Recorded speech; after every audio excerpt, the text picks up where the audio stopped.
channel. It completely separate channel. It's so funny. Mm, Because working on Stillmatic, AZ wasn't around at all.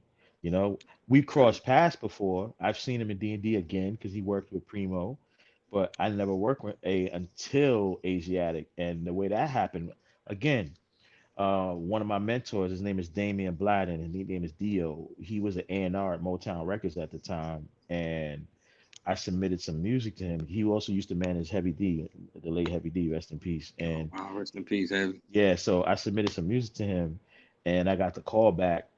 Originally, I had submitted the music to Rockefeller Records, same track. I submitted it to Rockefeller Records to my A&R friends over there, and I think Memphis Bleek heard and he was interested in it, but he passed because he felt it was too slow for him, to rap to the way he wanted, his style is. So he passed on a record, Mm, and then Dio passed it on the A, and he chose it, and he put Nas on it, and then I got the call back when they were recording the record, and it was actually in Jersey at Sugar Hill Studios, the original Sugar Hill Studios, where Sylvia Robinson and the Sugar Hill Gang, you know what I'm saying, the owners wow. of the Sugar Hill Gang and Sugar Hill Gang Records. It was their recording studio. We worked on that song, and it was funny because I didn't even finish mixing the record. And shout out to DJ Clue, he leaked the record on the radio.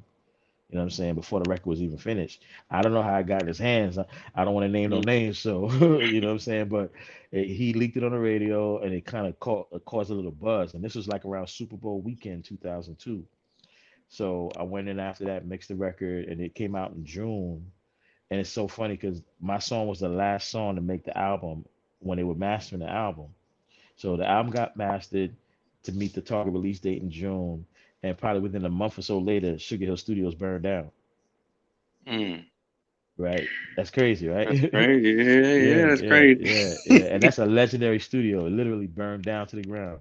I don't know how it Mm, happened, but that's what happened after I worked on that record. right, that's a piece of history too, man. But the essence, man, that's a classic record, man. That's Yeah, that's the first record I got. I think me and A got nominated for a Grammy for. I'm not sure if that was Nas's first Grammy nomination. He might have got one, I think, before for the Lauryn Hill record, If I Rule the World. hmm But compared to now in his career, Nas got tons of Grammys for the work he's been doing over the years. But for me, that was my first. That was AZ's first, and depending on what happens in the next year or so, what other work everybody's been doing, hopefully he'll see a Grammy, or at least man. another nomination to Got a acknowledge his sample work. on there, man. The way it come on, you know what I'm Yeah, saying? Is yeah, the beat set it off. You know what I'm saying? yeah, yeah, for sure, for sure, for sure. We have